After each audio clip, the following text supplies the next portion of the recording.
가까이 주께 가까이 날 이끄소서. 저희 주님만을 원합니다. 채워주소서. 주의 사랑은 신선한 찬양들을 수 있도록 목마른 나의 영혼 주를 부르니 나의 맘 만져 주소서. 주님만을 원합니다. 더 원합니다. 나의 맘 만져 주소서. 목마른 나의 영혼 목마른 나의 영혼 주를 부르니 나의 맘 만져 주소서. 주님만을 원합니다. 더 원합니다. 나의 맘 만져 주님만을 원합니다. 주님만을 원합니다. 더 원합니다. 나의 맘 만져 주소서.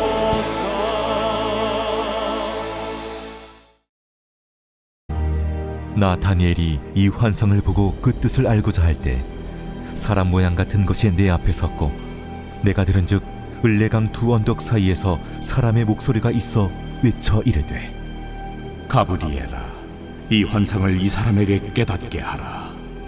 하더니 그가 내가 선 곳으로 나왔는데 그가 나올 때 내가 두려워서 얼굴을 땅에 대고 엎드리매 그가 내게 이르되 인자야, 깨달아 알라. 이 환상은 정한 때 끝에 관한 것이니라.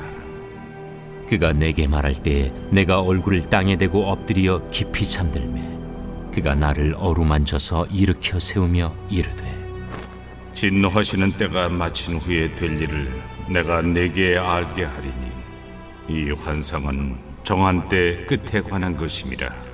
내가 본 바 두 뿔 가진 순양은 곧 메대와 바사 왕들이요 털이 많은 순염소는 곧 헬라 왕이요 그의 두 눈 사이에는 큰 뿔은 곧 그 첫째 왕이요 이 뿔이 꺾이고 그 대신에 네 뿔이 났은즉 그 나라 가운데서 네 나라가 일어나되 그의 권세만 못하리라.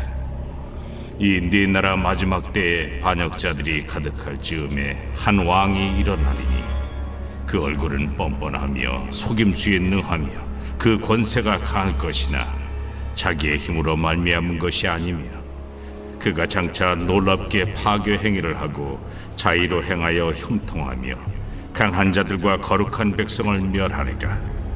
그가 꾀를 베풀어 제 손으로 속임수를 행하고 마음에 스스로 큰 체하며 또 평화로운 때에 많은 무리를 멸하며 또 스스로 서서 만왕의 왕을 대적할 것이나 그가 사람의 손으로 말미암지 아니하고 깨지리라. 이미 말한 바 주야에 대한 환상은 확실하니 너는 그 환상을 간직하라. 이는 여러 날 후의 일임이라. 이에 나 다니엘이 지쳐서 여러 날 앓다가 일어나서 왕의 일을 보았느니라.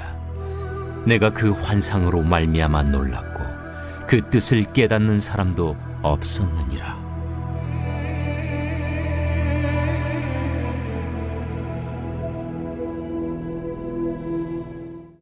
오늘 예배 자리에 나오신 모든 성도님들을 주님의 이름으로 환영하고 축복합니다. 오늘 다니엘 8장 15절부터 27절 말씀을 통해 말씀을 대하는 우리의 자세라는 제목으로 하나님이 주시는 말씀의 은혜를 함께 받고자 합니다. 다니엘 8장은 크게 두 부분으로 나눌 수 있습니다. 15절을 기점으로 전반부에는 다니엘에게 나타난 환상의 내용이 기록되어져 있습니다. 그리고 이제 15절부터 후반부에서는 이 환상의 내용이 어떤 의미인지를 해석해 주는 것에 초점이 맞추어져 있습니다. 다시 말해 다니엘 8장 말씀은 환상과 해석이라는 두 부분으로 구성되어 있는 것입니다. 이런 맥락에서 오늘 말씀을 살펴보면 먼저 15절에 이렇게 말씀합니다. 나 다니엘이 이 환상을 보고 그 뜻을 알고자 할 때에 사람 모양 같은 것이 내 앞에 섰고, 다니엘이 환상을 봤습니다. 환상을 본 다니엘은 이제 궁금해졌습니다. 무엇이 궁금해졌냐면 환상에 담겨진 뜻이 무엇이냐 하는 것이었습니다. 이런 마음이 들었을 때 다니엘 앞에 사람 모양 같은 것이 나타나게 됩니다. 16절에 보면 이 존재를 가리켜 가브리엘이라고 말합니다. 누가복음 1장 26절에 보면 가브리엘이라는 이름이 등장합니다. 여기에서는 가브리엘이라는 이름 앞에 천사라는 호칭이 붙어 있습니다. 천사 가브리엘은 하나님의 보내심을 받고 마리아를 찾아왔습니다. 그리고는 마리아를 향해 예수님을 잉태하게 될 것이라는 소식과 함께 거기에 담겨진 의미도 전해 주었습니다. 이것은 오늘 본문 말씀에서도 동일합니다. 천사 가브리엘이 다니엘을 찾아왔습니다. 다니엘을 찾아온 이유에 대해 오늘 본문 16절에서는 이렇게 말씀합니다.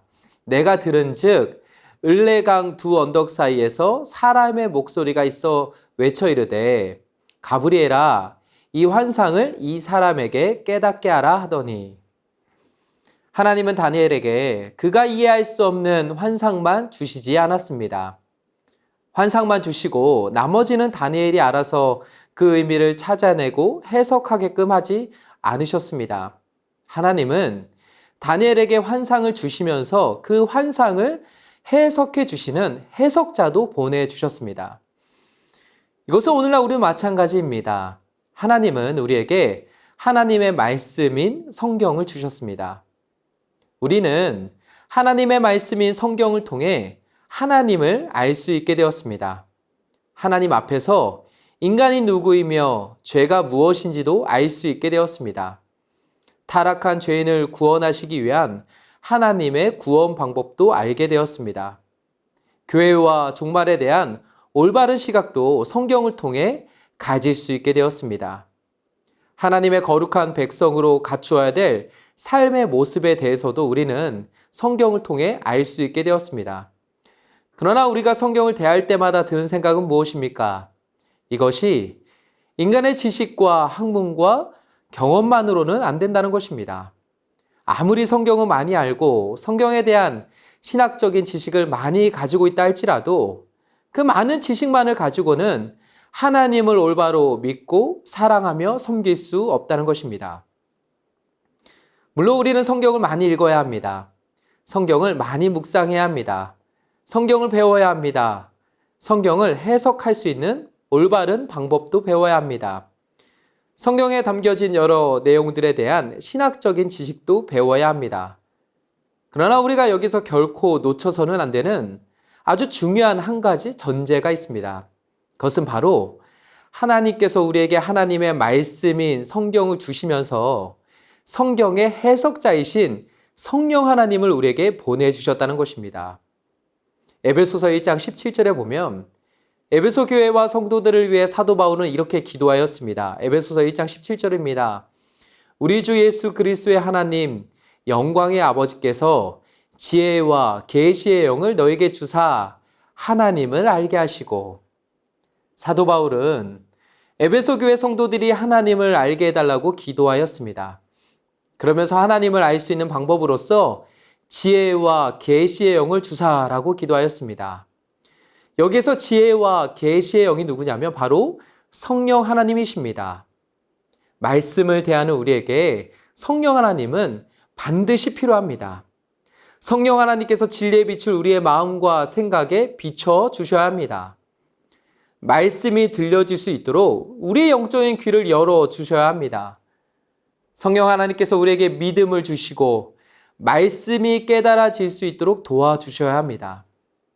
성령 하나님께서 하나님의 말씀을 우리의 삶에 적용하여 살아갈 수 있도록 힘과 능력을 주셔야 합니다. 그래서 오늘 말씀을 묵상하면서 말씀을 대하는 우리가 가장 중요하게 기도해야 될 기도 제목이 있다면 그것은 바로 말씀의 해석자이시며 지혜와 계시의 영이신 성령 하나님의 도우심을 구하는 것입니다. 저는 오늘 이 시간 말씀 앞에선 저와 여러분 모두에게 성령 하나님께서 하늘의 지혜와 능력으로 충만하게 임하시길 간절히 소망합니다. 우리가 말씀을 펴서 읽고 묵상할 때마다 성령 하나님께서 말씀이 살아계신 하나님의 능력의 말씀으로 들려지고 깨달아지는 은혜가 있게 되길 주님의 이름으로 축복합니다. 그렇다면 말씀의 해석자이신 성령 하나님과 함께 우리는 말씀을 어떻게 대해야 하는 것입니까? 오늘날 하나님의 말씀을 대하는 우리의 자세는 어떠해야 하는 것입니까? 오늘 환상을 대하는 다니엘의 모습을 통해 크게 세 가지로 정리해서 함께 살펴보고자 합니다. 먼저 첫 번째로 말씀을 대하는 우리의 자세는 하나님의 영광을 위한 하나님의 열심에 주목해야 한다는 것입니다. 오늘 본문 19절에 보면 이렇게 말씀합니다. 이르되 진노하시는 때가 마친 후에 될 일을 내가 내게 알게 하리니 이 환상은 정한 때 끝에 관한 것임이라. 여기서 진노하시는 때라고 말할 때 이 진노는 하나님의 진노를 가리키는 것입니다. 이 세상의 죄악을 향한 하나님의 진노와 심판이 임한다는 것입니다. 근데 오늘 말씀을 보면 하나님이 직접 이 심판과 진노의 중심에 서 있지 않으십니다. 하나님이 직접 죄악이 가득한 나라들을 찾아가서 심판하시고 하나님의 진노를 쏟아붓고 계시지 않습니다. 오히려 세상 나라들이 서로의 힘과 권력으로 싸우고 이기며 정복하는 그 모든 과정들을 통해 하나님께서 하나님의 진노와 심판을 행하신다라고 오늘 성경 우리에게 말씀해 주고 있습니다. 하나님이 직접 전면에 나설 때만 하나님이 일하시는 것이 아닙니다. 지금도 살아계신 하나님은 이 세상에 일어나는 모든 일들을 주관하시면서 하나님의 방법대로 일하고 계십니다. 하나님의 일하심은 단 한순간도 멈춘 적이 없습니다. 우리가 보고 느끼기에 하나님이 일하시지 않는 것처럼 보여지는 그때에도 하나님은 여전히 하나님의 계획표대로 일하고 계십니다. 하나님의 영광을 위한 하나님의 열심은 창조 때부터 지금까지 계속해서 이어지고 있습니다. 이사야 62장 1절에 보면 이렇게 말씀합니다. 나는 시온의 의가 빛같이 예루살렘의 구원이 횃불같이 나타나도록 시온을 위하여 잠잠하지 아니하며 예루살렘을 위하여 쉬지 아니할 것인즉. 우리가 매일마다 말씀을 읽고 묵상해야 하는 이유가 바로 여기에 있습니다. 하나님이 일하시지 않는 것처럼 느껴지는 바로 그 순간에도 하나님의 영광을 위한 하나님의 일하심은 결코 멈추지 않습니다. 소망하기는 말씀을 통해 성령께서 우리의 눈을 밝혀주사 하나님의 일하심을 보게 하심으로 오늘을 살아갈 힘과 용기를 얻게 되는 저 여러분 모두가 되시길 주님의 이름으로 축복합니다. 그런가 하면 두 번째로 말씀을 대하는 우리의 자세는 만왕의 왕이신 하나님께 초점을 맞춰야 한다는 것입니다. 영국의 어니스트 루카스라는 목사님이 쓰신 다니엘서 주석에 보면 오늘 말씀을 설명하시면서 이런 이야기를 하셨습니다. 하나님은 현재 일어나고 있는 일들 하나하나에 관심을 갖고 계시며 특히 이번에는 악이 너무 날뛰지 못하도록 고삐를 씌우신다. 저는 오늘 말씀을 묵상하면서 이 설명을 보는데 제 마음에 깊은 깨달음을 갖게 되었습니다. 사실 오늘 본문 말씀에 나오는 왕들은 그 당시에 세상을 주름잡는 왕들이었습니다. 세상에 막강한 힘과 권세를 가진 나라들이었습니다. 근데 오늘 말씀은 그들 위해서 그들을 내려다보는 분이 있다고 우리에게 말씀해 주고 있습니다. 그 분이 누구시냐면 바로 만왕의 왕이신 하나님이십니다. 세상의 권력자들이 자신의 권력과 힘을 유지하기 위해 온갖 전쟁과 권력 다툼을 하고 있는 바로 그 순간에 그 위에서 누가 그 모습을 다 지켜보고 있냐면 만왕의 왕이신 하나님께서 다 보고 계신다는 것입니다.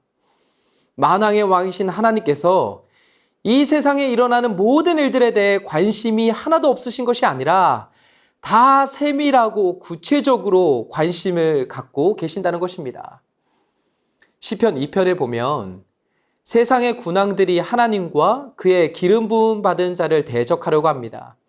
그때 그런 그들을 바라보시면서 하나님께서 어떻게 하고 계셨냐면 시편 2편 4절을 보면 이렇게 말씀합니다. 하늘에 계신 이가 웃으시며 주께서 그들을 비웃으시리로다. 저 여러분 어떠합니까?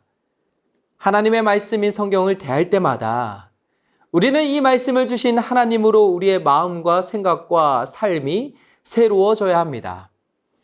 예전에 맥스 루케이더 목사님이 쓰신 책 중에 나는 작아지고 하나님은 커진다라는 제목의 책이 있었습니다. 우리가 말씀을 대할 때마다 이 책 제목처럼 나는 점점 더 작아지고 만왕의 왕이신 하나님은 점점 더 커져가는 은혜가 저 여러분 모두에게 가득 넘치게 되길 주님의 이름으로 축복합니다. 이제 마지막 세 번째로 말씀을 대하는 우리의 자세는 바로 하나님의 말씀은 하나님의 때에 반드시 이루어진다는 믿음의 확신을 가져야 한다는 것입니다. 오늘 본문 26절에 보면 이렇게 말씀합니다. 이미 말한 바 주야에 대한 환상은 확실하니 너는 그 환상을 간직하라. 이는 여러 날 후의 일임이라 하더라. 사실 다니엘이 본 환상은 며칠 뒤에 일어날 일들에 대해 하나님이 보여주시고 말씀해 주신 것이 아니었습니다. 하나님은 다니엘에게 몇백 년 뒤에 실제로 일어날 일들에 대해 환상을 통해 보여주시면서 기록하게 하셨습니다. 그러면서 오늘 말씀에서 하나님은 이 환상은 확실하다라고 말씀해 주셨습니다. 인간적으로만 보면 이 말씀이 실제로 이루어졌는지 다니엘이 알고 확인할 수 있는 방법이 없습니다. 내일 일어날 말씀을 오늘 주셨다면 내일 그 말씀이 이루어졌는지 아닌지를 확인해 볼 수 있습니다. 근데 지금 다니엘에게 주어진 이 환상은 그런 게 아니었습니다. 다니엘이 살고 있었을 때는 절대로 이 말씀들이 다 이루어질 수 없었습니다. 다만 오늘 하나님은 다니엘을 향해 하나님의 때에 이루어지는 하나님의 말씀은 확실하다라고 말씀해 주셨습니다. 이 말씀이 이루어질 것을 하나님 자신이 지금 보증하고 있는 것입니다. 그리고 이 말씀을 읽는 우리는 세상 역사를 통해 하나님의 말씀이 하나님의 때에 이루어졌음을 알 수 있게 되는 것입니다. 믿음은 내가 경험한 만큼 믿는 것이 아닙니다. 뭔가 이루어질 가능성과 확률을 보고 믿음의 여부를 결정짓는 것이 아닙니다. 성령께서 우리에게 주시는 믿음은 하나님의 말씀이 하나님의 때에 반드시 이루어진다는 100%의 확신을 가진 믿음입니다. 이제 말씀 읽겠습니다. 오늘 우리는 하나님의 말씀을 대하는 우리에게 필요한 세 가지 모습에 대해 함께 나누었습니다. 먼저 첫 번째는 하나님의 영광을 위한 하나님의 열심에 주목하는 것입니다. 두 번째는 만왕의 왕이신 하나님께 초점을 맞추는 것입니다. 마지막 세 번째는 하나님의 말씀이 하나님의 때에 반드시 100% 이루어진다는 확신을 가진 믿음이 우리 안에 있어야 한다는 것입니다. 성경은 한 시대나 몇 사람을 위해서만 주어진 것이 아니었습니다. 하나님은 모든 세대, 우리 한 사람 한 사람을 위해 하나님의 말씀을 주셨습니다. 하나님의 말씀인 성경을 통해 만왕의 왕이신 하나님께서 지금도 이 세상과 우리의 삶에서 일하고 계심을 믿고 그 말씀을 통해 참된 위로와 소망과 힘과 능력을 경험하는 저 여러분 모두가 되시길 주님의 이름으로 축복합니다. 이제 오늘 주신 말씀 붙들고 기도 제목을 함께 읽으며 기도하겠습니다. 먼저 첫 번째로 성경의 해석자이시며 지혜와 계시의 영이신 성령 하나님께서 우리 가운데 충만하게 임하여 주옵소서. 두 번째로 말씀을 대할 때마다 하나님의 영광을 위한 하나님의 열심에 주목하며 만왕의 왕이신 하나님께 초점을 맞출 수 있도록 은혜를 베풀어 주옵소서. 세 번째로 하나님의 때 하나님의 말씀이 반드시 이루어진다는 100%의 확실히 담겨진 믿음으로 오늘 하루 승리하는 삶을 살게 하여 주옵소서. 이 시간 함께 하나님 앞에 간절히 기도하겠습니다. 주께서 인도하네. 내가 음침한 골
밤새